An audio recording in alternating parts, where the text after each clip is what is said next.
Hello, Kristen. Hi, Dave. We're back in Austin. We're choicing down a community of practice for purpose driven founders. This is the clearing, and today we're talking about, Decompression hmm, or recalibration after travel.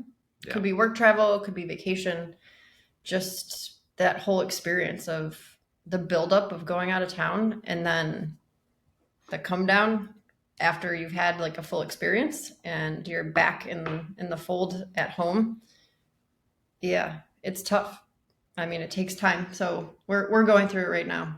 And what are we, 5 days in? yeah, about that. How are you feeling? I'm just getting back to something like a rhythm today, I think. Homeostasis. Yes. Um, Yeah, but yeah, I don't know. Each one of these times, like, will come back with a different energy. yeah. Like, it's It's not, always different. but it's consistently disruptive. Yep. So Yep. I mean, the energy for me tends to be the tiredness. Like, I yeah, don't know if it's like lethargy or it's something else. Yeah, it's just exhausting. Traveling is exhausting. And we're not even talking about traveling across the world, it's across the country, which I don't know. there's a social jet lag for something Yeah, like this. for Yeah. sure. This is part of, I don't know, for people who have a strong online community Mm, and who are very online and know people in lots of different cities. It's cool because you get to drop into different cities and you've got like a whole network of friends, and then they end up introducing you to their friends. And so you get to like tap into this whole like scene in a place, which is, yeah, it's a lot of fun, but it's not your regular social scene. So mm. I love it. I think it's great. But Yeah. yeah, there's definitely a come down. There's almost like a depression afterwards, which we've been sort of working with by take a day off when we get back in town, like a full, like, don't do anything. Yeah. We lounge around, we go to our favorite vegetarian restaurant for lunch. This seems to be our newest, It's what do a you I call mean, it? Our custom. it's a place that we found in Austin that, like, early days. And so it's like it's a grounding thing. Like, we Totally. know to go here, we know the food's good, like the people are cool, like this kind of thing. And so gets us back into the rhythm with Austin. I've had the sense that I want to go to like Barton Springs and take a dip and this kind of thing. Like, we definitely go and walk, get back into Yeah. the rhythm of the city a little bit.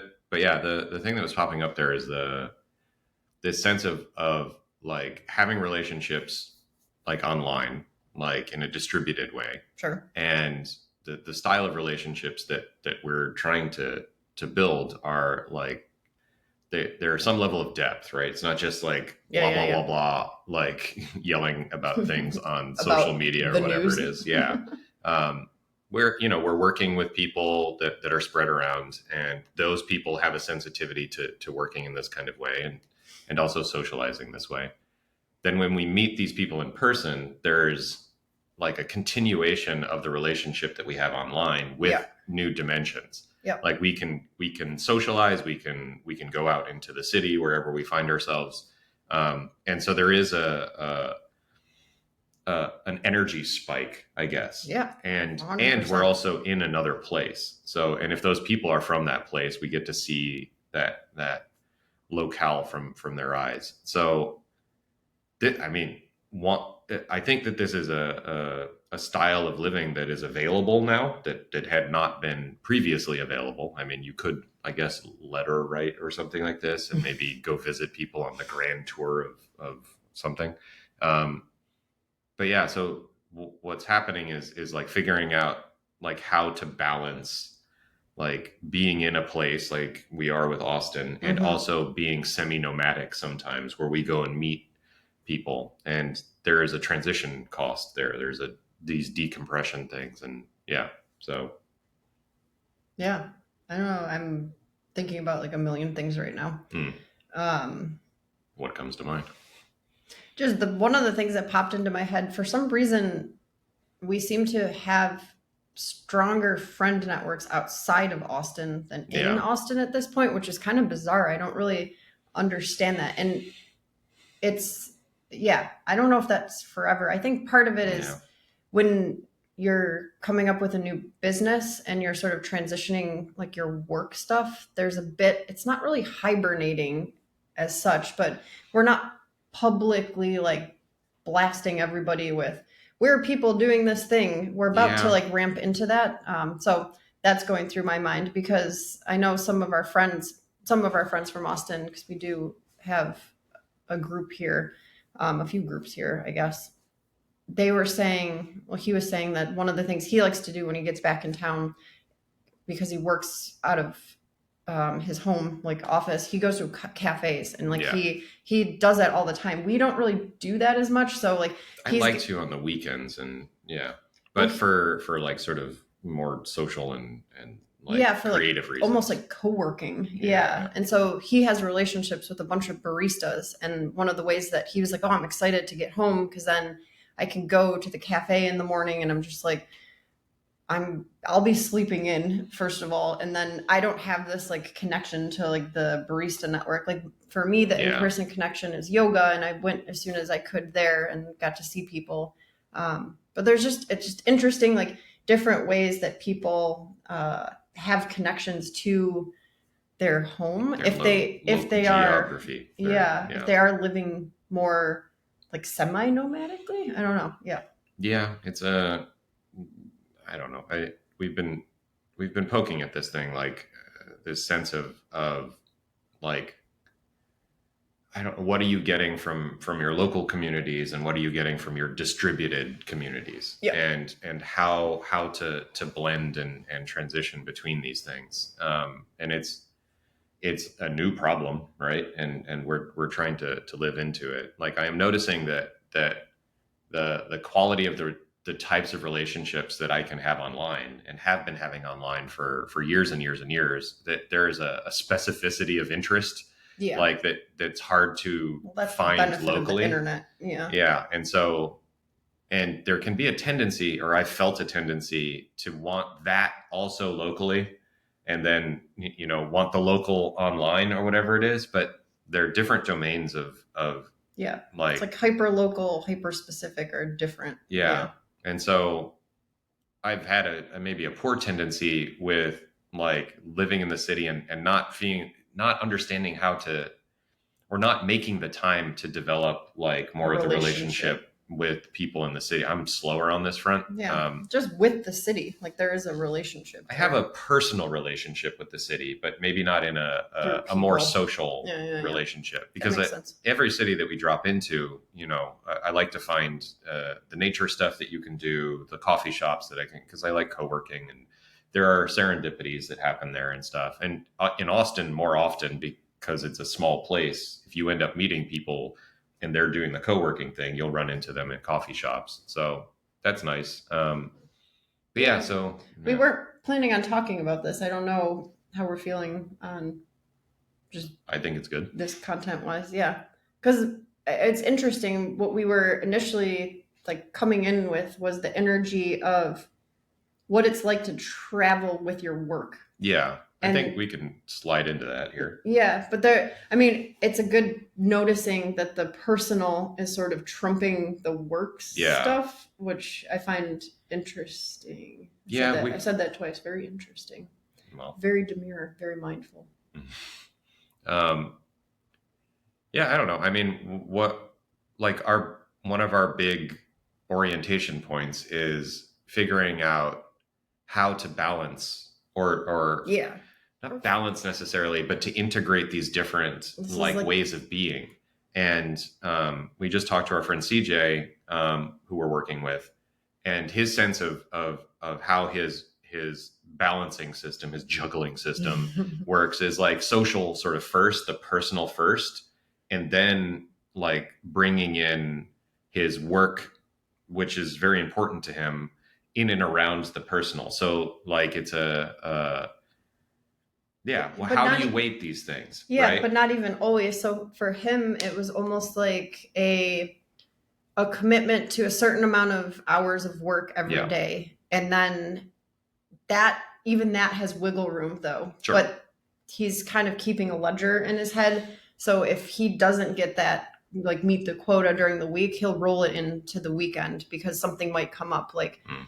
I don't know, you're seeing a new person or families in town, or maybe the surf is really good in San Diego. So it's like, I'm going to go out and spend the day surfing. Yeah. And I wouldn't usually do that. And yeah, there's these trade-offs, I guess, is sort of like what I think we're kind of getting into, because one thing that he said stuck out to me when, and this definitely happens when we're traveling, the feeling of being social, the feeling of going for a lot of hikes, the feeling for having new experiences, like getting to try new foods and like new culture, new cafes, like all of that that comes with the traveling is joyful. And there's like a mindfulness and awareness because of, I think part of it is novelty. Yeah. Or relative novelty. Maybe you've been with these people before, maybe you've been in the city before, but you don't live there day to day. And the trade-off that you make with that and work is when you get back into work, your mind, body, you're pretty satiated. You're not looking for more. And so the work calls less, like it's not as shiny or something. And so just kind of riffing on what CJ was saying, the work doesn't suffer, but the energy is not there. The like hunger is not usually there. If you've had, like, if he goes out and has like a full morning or like early afternoon and he comes back to work, there's like I don't know if the nervous system is potentially settled, and there's a calming effect. So there, and then to transition into work, it's a different mindset, because the work, there's almost like I don't know if it's a hunger or there's a seeking, a finding, like wanting to figure things out. And that's sort of at odds with this, like being at peace and feeling like connected to the world and other people in a way, because the work is usually trying to fill a gap in where that's not being felt. That's this is what founding a thing is. Like, I see there's a gap here, I want to fill it. And it's, they're in the entrepreneurial sense, like you're in a problem solving mode, I guess, more so. And in social you're not. Dynamics, like you might be, like that might be a way that you like to socialize, like climbing, for instance. Like there are these types of socializing. Like I like to socialize in artistic or creative communities because you are doing a type of problem solving there, but it's an easier transition than we've talked about that. Yeah. So like if you were moving from like wild transition, like mental states where the purpose of the thing is relaxation or setting it down, the problem solving and just being, I think this is where meditation practices and practices of just being are super necessary, especially if you are very problem solving driven, like I am. Like turning off the problem solving can be difficult, especially when going out into the world in a more, I don't know what the word is for this. It's not consumptive, but being out in the world, like I'm thinking about going to a cafe or meeting up with friends for a meal, going into that with a problem solving mindset it can be hard. Yeah. It's not, unless all of your friends are also in that mindset and you're doing like, but how do you do that in nature? So like going on a hike, you can think things out, but we've done a decent job of that, like recently. I think, a couple things popped up there. Like one, like we've been in this incubation period, right? Where like primarily we've been working with people online.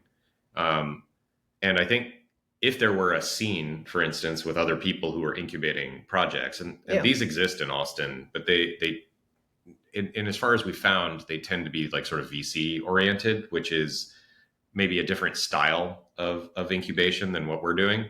We could push out into that a bit, but I think the VC stuff is usually just the loudest. So you have to go like a level deeper to find the bootstrappers or the side project doers. And and it's where we're at now. We haven't necessarily found like communities of that, and we've talked about like putting together.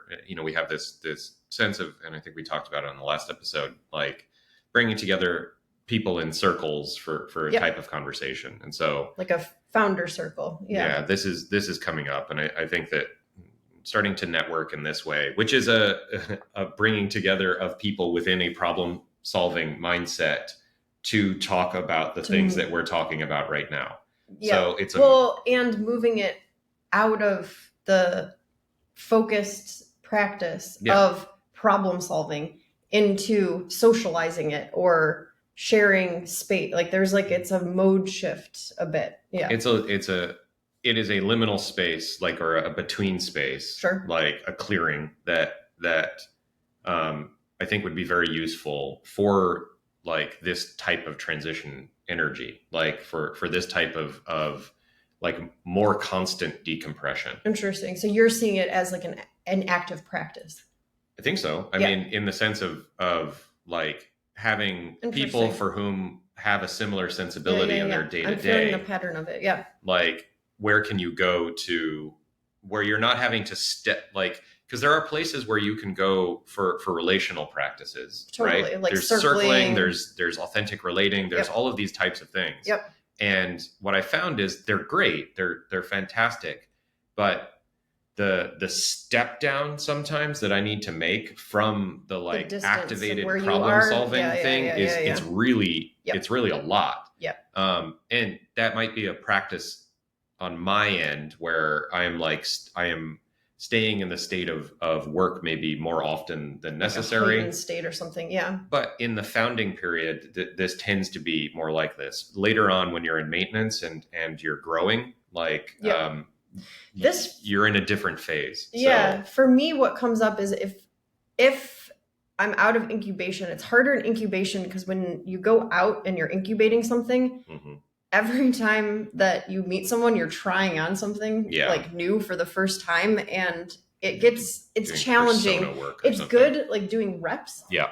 But it also can be difficult, and it's kind of funny too, because people who you might run into who are not close friends, they might reflect that, oh, this is different than what you said last week, or this is different. And that can be a little bit trying, I guess. It'll wear it, like for me, a bit, because I'm so used to wanting like an identity structure that's easy to like share out. Yeah.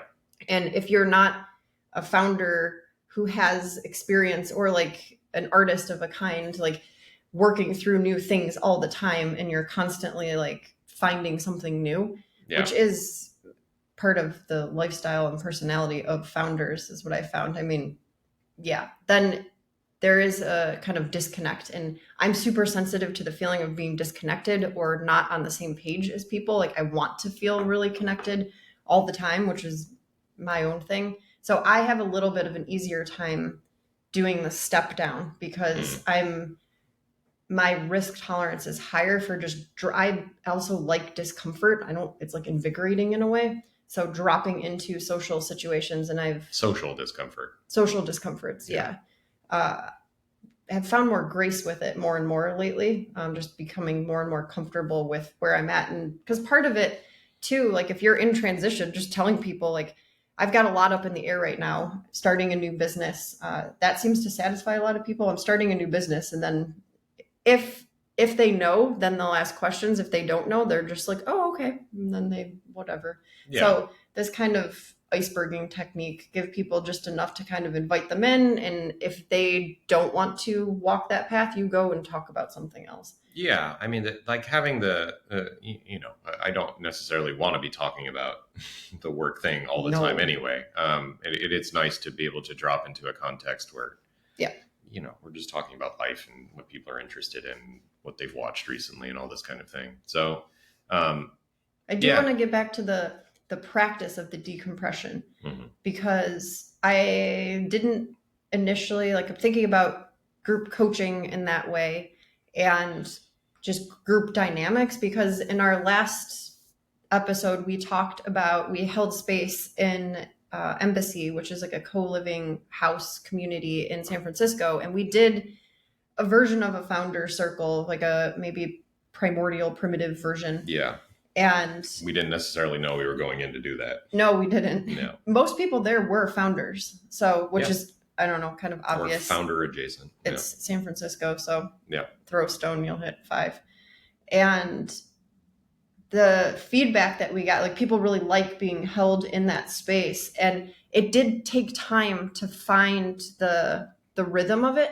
But once it, and we got that feedback from someone else recently, there's like this transition time, and maybe we just talked about this, where you're looking for something, and then you like drop into it. And I think that's transition time, because there's a rhythm, there's a pattern to the way that whatever the flow state is, like flow states vary, like their speed, their cadence, like it's like different songs, different like genres of music almost. And transitioning from one to the other, you have to find that, like, to find the rhythm, move between. Yeah. Yeah, I mean, I think the thing that's popping up here is like, I think you can condition particular spaces. Yeah. So that like, and you attune to that space. There's so like that cues you drop in more readily. Yeah. That makes sense. And the more often you've done this, like the more that you can, again, this is part of like ritual and practice and all these kinds of things. Like a big part of like decompression, and like we're talking about, like going to places and doing activities that find us back in the rhythm of a place. So in the case of like the sort of founder circle thing, there is a space and a state that is not, it's not prescriptive in the sense of like, we talk about these things in this agenda. It could be, I mean, there are ways of designing it that way, but generally speaking, like in this place, we all have a general experience of problem solving and bringing that problem to market, and interfacing with customers and ourselves and all this kind of thing.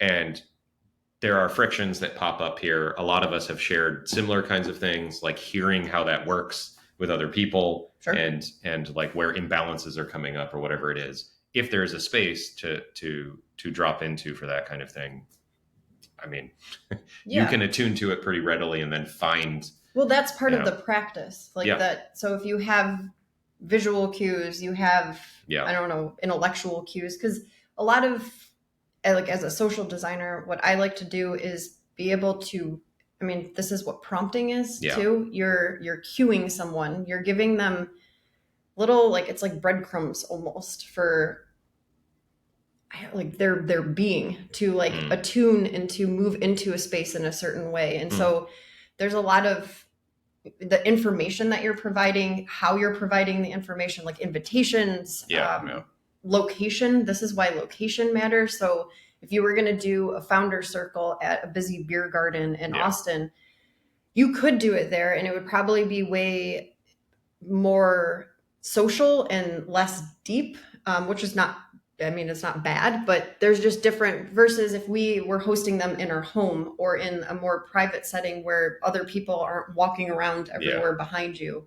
There's feelings of safety and trust and confidence that might be imbued in the space then. But yeah, I think one of the things that I was sort of pondering was the concept, because this has been coming up in another project. One of our clients is seasonality and themes. So having themes for cycles, basically. So if you do, I don't know, monthly cycles, quarterly cycles, it varies. It could be as quick as weekly or even daily. It just depends on what you're working through. So giving the founder circles, like imbuing them with a theme. Yeah, that's nice. Is nice. I mean, it's literally, there's a fractal here with what we're doing right now. So there's themes for the sessions. And it's a cue, so that you're coming in with that mindset. And I've been finding too, even with the practice of recording these talk shows, when we set the agenda, the topic ahead of time, I'm trying out material in subtle ways throughout the days after we set the topic and then to the recording. Yeah. And I think the trying out material, I mean, that's interesting. Like, it's not in the sense of being entertaining, because no, it's not rehearsing. Are you at entertained? Are you not entertained? It is like, what is salient? Like, so like for me, this is how it shows up. Like within this topic area, it's something that's alive right now. And like what needs expression that maybe is not being expressed. And then this is an opportunity to bring it forward. Totally. And it's a thinking through the lens of X. And when you carry that in your mind, you're sort of working it. And then having a space designed that affords a place to explore that thing, Yeah. it's really nice because you kind of look forward to it. You don't have to rehearse in the sense like that's like it's not that, but No, you're keeping something top of mind, like that yeah, phrase. you're not presenting. No. Like I think this is an important part. Like you are bringing what is alive for you, Yeah. and then it is being held in a place where you can get reflection on it. Yep. Because you don't know, like without the reflection, this is like such an important skill. Or within the echo chamber of yourself, which will get you some distance. But... Sure. I mean, it depends on how clear your head is, but if you're stressed or if you're, in the midst of like really working through something, like having the external feedback is like so vital. Yeah. There is almost a meditative quality too around seasonality of focus. So asking people and asking yourself to focus on something. Like if we are going to be talking about decompression, if we're going to talk about recalibration, it's a bringing it into focus. It's a bringing it into awareness. Yeah. And that becomes almost a kind of mantra for the time that like between, again, like this like announcement or the sharing of a topic, the arrival at a topic, and then the session, the opportunity to discuss that topic. Yeah. In an emergent way. So we're working towards that. Yeah, we're working towards that. We're recalibrating. Mm-hmm. I sleep a lot during recalibration. Mm-hmm. I'm a good sleeper. I really don't understand people who are like, I can't sleep past 7, and that's like sleeping in for them. I'm like, that's like, yeah. You're sleep drunk. Not a serious... I've been taking naps. I don't do that as much. One of the things that was tough is like we were in California and the temperature and like sort of you can just be outside all the time. Mm-hmm. And I really enjoy that. And in Austin, you can be outside all the time, but you're just hot. It's just sweat. Yeah. So maybe get eaten alive. There is an environmental switch and stuff like that. So just going out for walks and sort of tuning into the place again. So there's been a bunch of this. Like it's interesting. One of the things that popped up was we're still making all these websites, and most of them are going live like now, basically. And I found that like I really needed to make art. Like, and I had this, I have to get like, I have to build this site. Well, I have to build things that's necessary for what we're doing right now. And, there's a style of communication there that's like, we're doing these founder interviews coming up.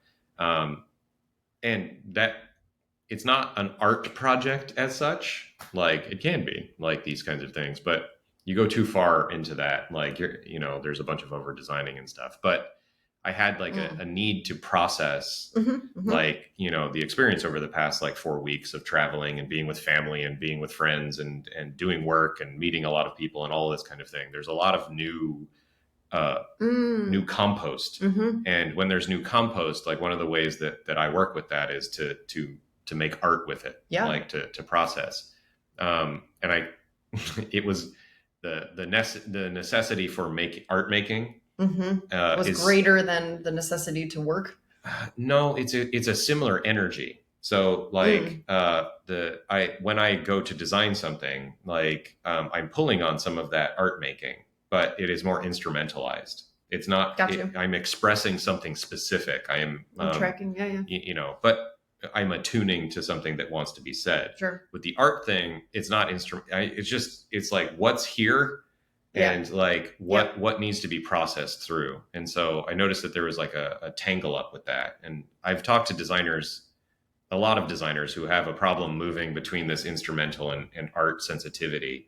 It can be really tough. I have a big challenge with this. And one of the things we've been talking about, and I do want to follow up specifically, is studio time is a time of decompression, which I'm just putting that together now. So it's like a space that you can create for yourself that's not for work. It's just for free exploration. And there's different, I don't know, brands of studio time, because a lot, and this is where I'm finding like there's blur, because I create studio time for work projects, and that's where I do my best work. where it's not, I need to get these things done and it's all listed out. Sometimes it is listed out, but the way that I go about it is more free form. Like I Yeah. just let it emerge and there I find the flow. I like pick any on-ramp that I want to get into the project. It's not like forced in any way. Yeah. I have a harder time doing that for just myself for free exploration. And this is something that I've really, really wanted to figure out. And the reason is because when I open up, I love it. Like I open up studio time for myself. I was telling you this, and I feel like a kid in a candy shop or like a kid at a playground. And I virtually blow myself up because there's so much that I'm interested in and I'm not filtering it and I'm not focusing it. So this focus thing keeps coming up. Yeah. As of, which is almost like in my mind antithetical to decompression. Like it's like I don't want to focus. I want to let but when you have no focus, Yeah. you get this inverse thing where it's the context window is just getting filled up and more filled up and more filled up. And then this is the combinatorial explosion. Like I can't make sense of all the information in here. And then I start acting insane where I'm just like, it's very like ADD. And like that part of my and that's fine. Personality It just might be comes that out. part of your personality needs to express in the way that it does. Yeah. So like the studio time, a lot of the time, the way that I have experienced this and have been like, sort of bringing it into my life is there is stuff that's arising through like just being all the time. And there are certain types of I don't know, personality or persona traits that don't get a chance to express maybe in the work or maybe in personal life or something like this. And it depends on like what the balance is for any given time.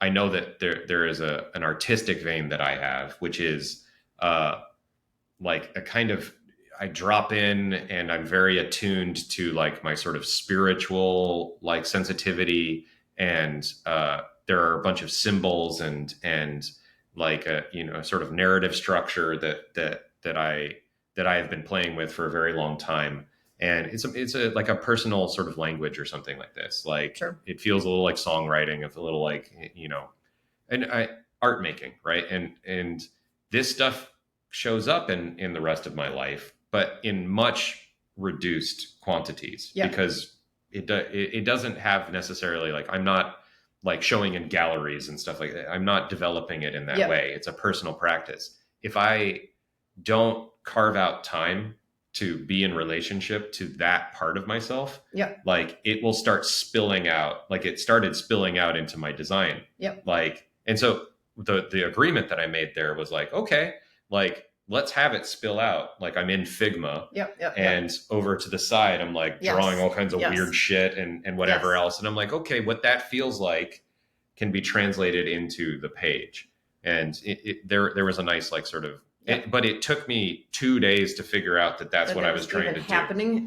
Yeah. So in the case of the studio time that you're describing, it could be that like you're very organized and on the case all the time and having to do this stuff. So there's a part of you that wants to like go nuts. And like, I don't know, my experience, I have a similar part, like just putting out all the stuff, playing with all the stuff, and then finding a rhythm. And then that ends up soothing. So if you can offer that part of yourself space, like periodically or on a more consistent time frame, like, I don't know, it settles into what it wants to do with that space. Well, it knows it's going to be able to feed the beast, like basically, whatever that beast is. You're just giving it the space, the time. No, that makes sense. So I don't know, what I'm noticing now is like coming back from travel, like one of the things that would have been very helpful is to know to drop into that place and just make some stuff. That's probably, rather than trying to get back into work, like, something very instrumental, like for me at least, it would be good probably to a little column A, a little column B, like affording both. And in the decompression, so like the thing that I'm wrestling with in my mind right now is there's decompression at the same time that you're ramping up. So there's always like this pattern of one thing decreasing and the other thing increase, like the Handoff of X. energies. Yes. Yeah. So like you're coming down from one mode of being and you're ramping up into another mode of being, and you're just trying to find your way of stepping off one ride and stepping off the other in a graceful way is sort of like what you're looking for. So as much as possible. yeah. Well, and then I mean, if the studio space though is your way of giving yourself grace of finding the thing, and then within that space though you can go totally crazy. Yeah. Great. Like no judgment there. Like, well, I think that's a good point. Like the studio space or studio time, as I understand it, is a place where there are no critics. Yes. Like, it's a non-critical space. Yep. And it is like where I feel that I can like attune to like childlike creativity is not necessarily right, but like the sense of being like the image that I have, the playful image that I have is like being on the ground drawing. Yeah. Like as a kid. Yeah. Like, which is what I used to do. And there's no like third party witness or something to this kind of thing. It's just like, I am feeling stuff and I'm making a monster, or I'm drawing a tree, or whatever the fuck it is, making little worlds. Yep.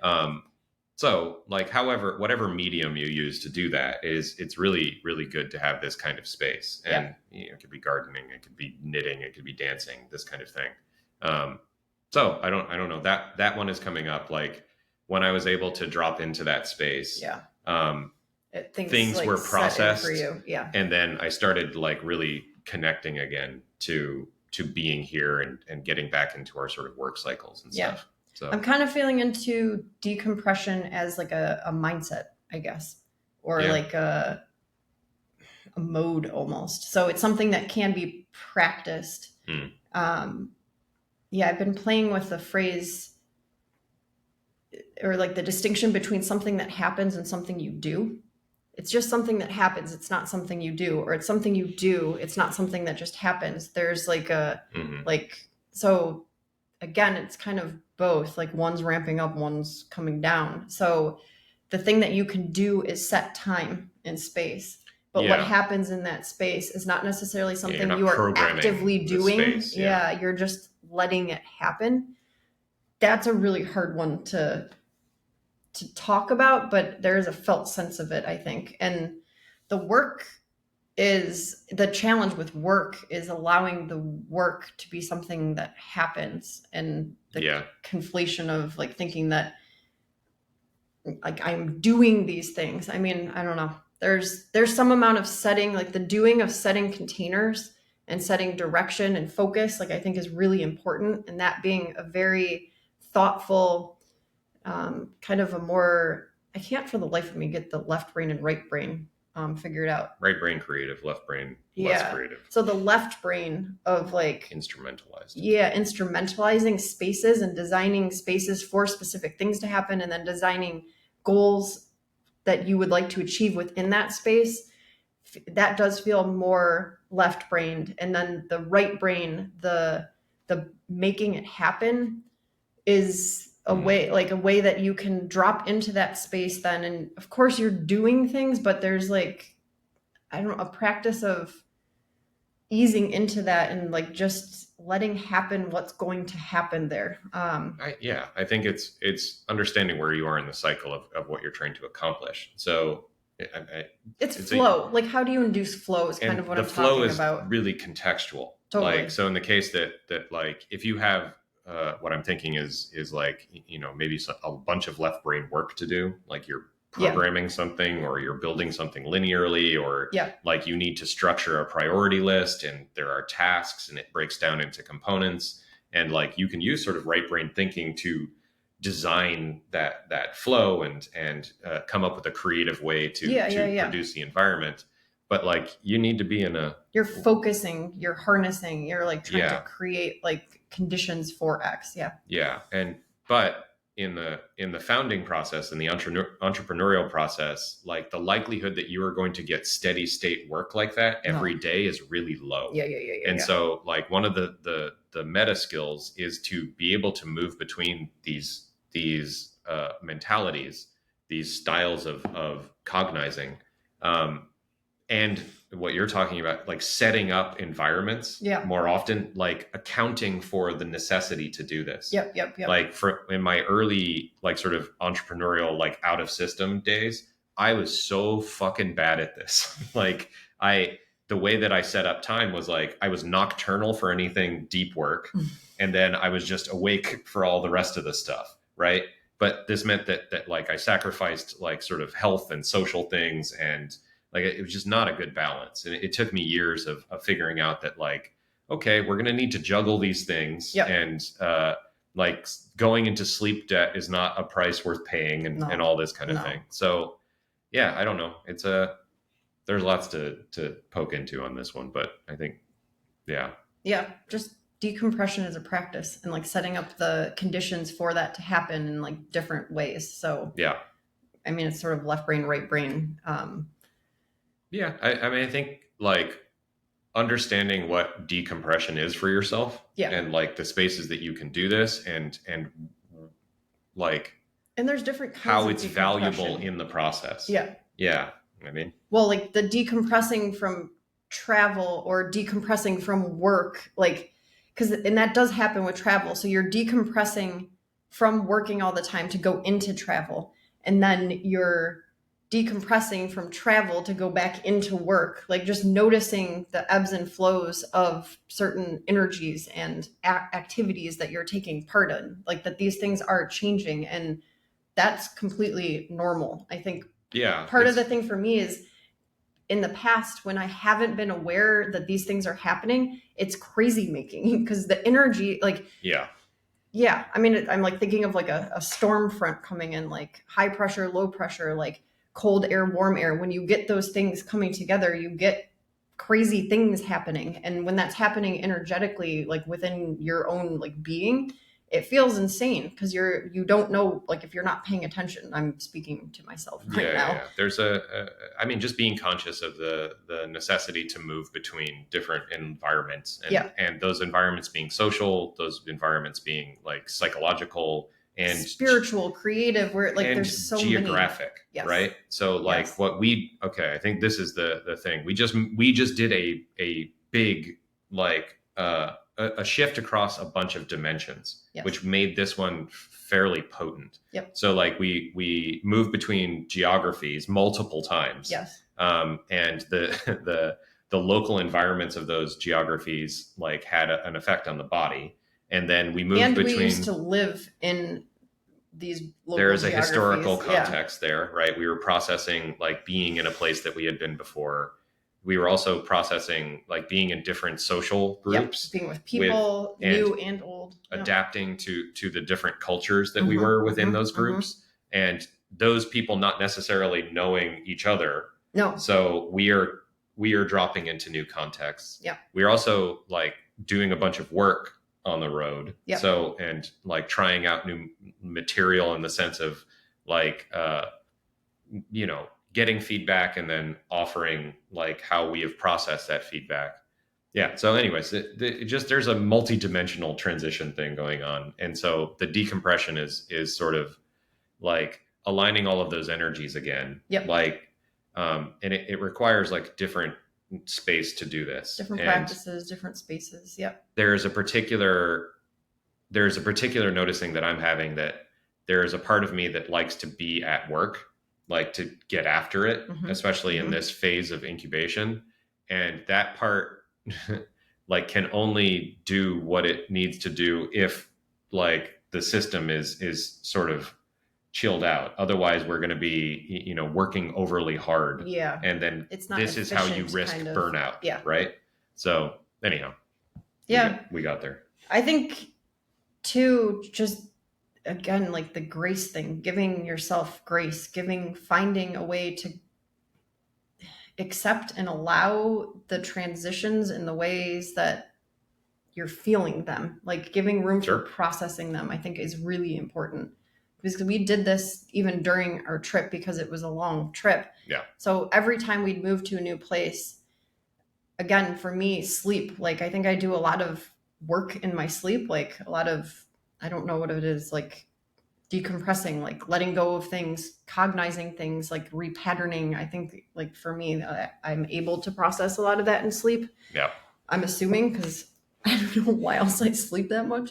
But every time we'd get to a new place, like I would allow, and I used to beat myself up about this, like for sleeping in, but there was like an allowance and acceptance. Like, it's okay that you're tired right now. You're feeling tired. So this, like, Yeah. meeting myself where I'm at, and that seemed to help. And then same thing when we got home, it's not only sleeping in, but it's also the whole day. Like, we don't need to force anything. And of course we talk about work stuff, but we're not working it. So it's giving yourself the space, like Yeah. allowing that. And for some things, it might be even just a half hour.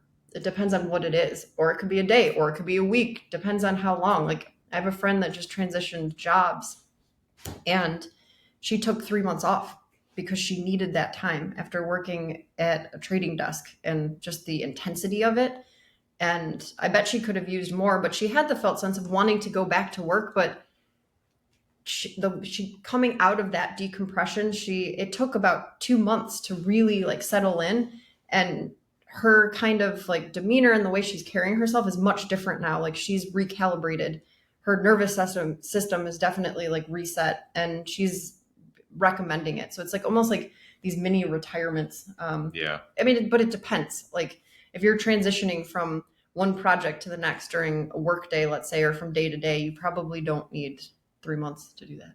Yeah. I mean, that modality of like being in the workforce and having jobs and stuff like that. I mean, it tends to be different in the entrepreneurial thing. Like, I mean, you went through this, like, sure, there was a big bootstrapping. exit and this kind of thing. So, bootstrapping and running your own company for 15 years and then exit. Yeah. That was set up more like a traditional job. Yeah. Which had I have a chance to, if I were to do it over again, I would not set it up this way. I would organize my life to take more intermediate breaks. Yes. Like, this is, sabbaticals and all these kind of thing in academia or whatever it is. So like, if we have the opportunity from the perspective of building our own lifestyle and building our own businesses, what is the like seasonality? What is the pace and cadence of the kind of life that we're trying to live? And like, because we have agency in the way that we can show up for the time that we've carved out. Right. And so then there's a responsibility in like cultivating that towards aspiration and towards how you wish to be in the world, this kind of thing. So, yeah. The retirement comes up here. So, and one of our friends that we just spent time with in California at the first founder circle that we hosted, we were talking about the concept of retirement and not waiting until the end of your life. Like, why can't we find, it's almost like, why can't we find moments of retirement, or another word is decompression, in our day-to-day lives? So why are we not giving ourselves room? Why is it that we're having this relationship with work where work is primary, not like our friend CJ, who's like, work is part of the mix of like all of these different things in my life, and I find a way to carve it out. But the thing that like feeds my soul is not just work as the primary thing. Like, I have all these other practices and friendships and relationships that I want to cultivate. So I don't know, like the predominant culture, there's we're being sold this kind of idea that work is primary and that you bust your balls, and then when you're done, like, you can retire. And like, I can't imagine what that decompression is like. My dad is actually about to go through this. So if my dad's ever watching this, hi Dad. But I think, I mean, I've noticed in him, he's talking about it more. He's like, there's a mental preparation and he's been stepping down a bit. But that has to be wild. Like, after working for 40, 50 years. And I mean, the likelihood that like any of us are going to get to do this is so unlikely. It is improbable. No. It is beyond improbable. I don't know that it's desirable, is kind of where I'm getting at. The place that I'm feeling this is like, this is a boomer inheritance. Yes. Right? And This is so, very boomer mindset. Yes. all right. And so, like, speaking to that inheritance, it's great. We have that inheritance. Yeah. And some people more than others. Like, my sense of speaking to younger entrepreneurs, there is a sense of a more holistic life. Sure. Partially because this image of like a retirement and a pension and all this other stuff is like, it's gone. That doesn't exist. Like, for very few people. And the trade-offs that you need to make to get that kind of thing, and also live a full life that is engaged with your interests and stuff like this, the trade-off condition is really rough. Yep. So if it is such that we have inherited this sense, like we've been conditioned that, in environments that say like this is the predominant way, then there is a necessary like taking, I have to take this into account, because that thing that's like, well, we've got to fucking work. Yeah. Like, because if we don't work, then we won't have enough for retirement. Yes. Like, that mentality that is part pernicious. of, it's part of our cultural grammar right now. Totally. For how we operate as a society, at least in like predominant Western culture. So we're trained into this mindset, and it's in advertisements, it's in your neighbors, it's everywhere. Sure. And I think that there is a generational shift in the sensibility around this, like out of necessity. Yeah, because the landscape doesn't work great for that imaginal like picture of the future. So this sense of like the relationship between decompression and retirement is fascinating. Like, I think it's and I think this has been popping up culturally, like people doing mini vacations and, totally. like going on sabbaticals and stuff like this. More and more often. Yeah. So just taking into account the idea that this is part of the process, and moving in and out of these decompression phases, and balancing it with like work sensibilities, like there can be a more artful way of going about doing this. And I think we're interested in playing with all of that and bringing that into consciousness. Yeah. I think, that's all I got. He's done. Well, we need to decompress now. I think we just decompressed real time. I think I need to decompress from the decompression. That's how this works. Your decompression is different than my decompression. Everyone's decompressions are their own decompressions. Exactly. I guess we can go play golf now. Hit some balls. I'm not good at golf. I'm gonna try at some point here to like. It is give it a good old. It is another boomer inheritance. Yeah. Can you speak the language of golf? Of leisure, that kind of leisure, that brand of leisure. Anyway, we can go down that rabbit hole another day. Yep. So I am curious, like, if anybody has a conscious understanding of how they decompress. Like, tell us. This would be interesting. Like, just let us know in the comments here on YouTube, I guess. If you're on Spotify, I don't know. There's comments on there. I don't know. Comments on Spotify? Yeah. Well, definitely YouTube. Or you can reach out to us, our website, choicingdown.com. We've got contact information there.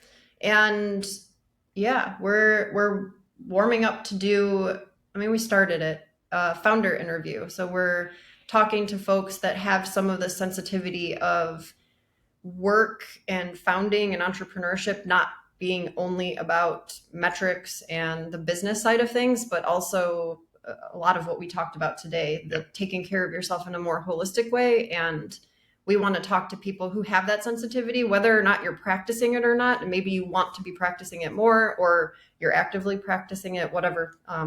So if that's you, reach out. We'd love to chat with you. Cool. Bye. Bye.